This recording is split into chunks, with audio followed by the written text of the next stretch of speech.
एक दिन सुबह सुबह सभी शिष्य बुद्ध का प्रवचन सुनने के लिए एक साथ बैठे हुए थे। कुछ देर बाद बुद्ध अपने साथ एक रस्सी लेकर आए। बुद्ध के हाथ में रस्सी देखकर सभी शिष्यों को हैरानी हुई। बुद्ध अपने आसन पर बैठे और उन्होंने रस्सी में एक के एक बाद 3 गांठें बांध दी। इसके बाद उन्होंने शिष्यों से पूछा कि क्या यह वही रस्सी है जो गांठ बांधने से पहले थी। इस प्रश्न के जवाब में एक शिष्य ने कहा कि तथागत, इसका उत्तर तो थोड़ा मुश्किल है, ये हमारे देखने पर निर्भर करता है।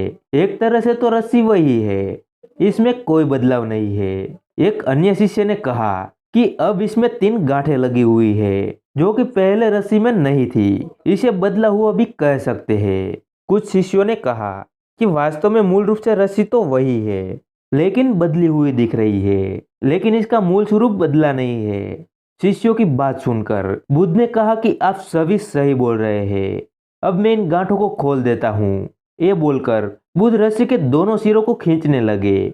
बुद्ध ने पूछा कि क्या इस प्रकार रस्सी की गांठें खुल जाएगी।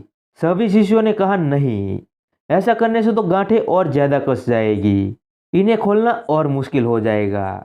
अब एक अंतिम प्रश्न, इन गांठों को खोलने के लिए हमें क्या करना होगा। शिष्यों ने कहा कि हमें इन गांठों को ध्यान से देखना होगा, जिससे हम जान सके कि इन्हें कैसे लगाया गया है।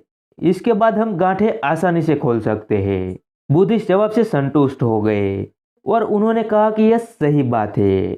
हम परेशानियों में फंसे रहते हैं और बिना कारण जाने ही उनका हल खोजने लगते हैं, जबकि हमें पहले समस्याओं के मूल को समझना चाहिए। जब समस्याओं की वजह समझ आ जाएगी तो उन्हें सुलझाना भी बहुत आसान हो सकता है। दोस्तों, इस छोटी सी कहानी से आपको क्या सीख मिली, हमें कमेंट करके ज़रूर बताएं। धन्यवाद।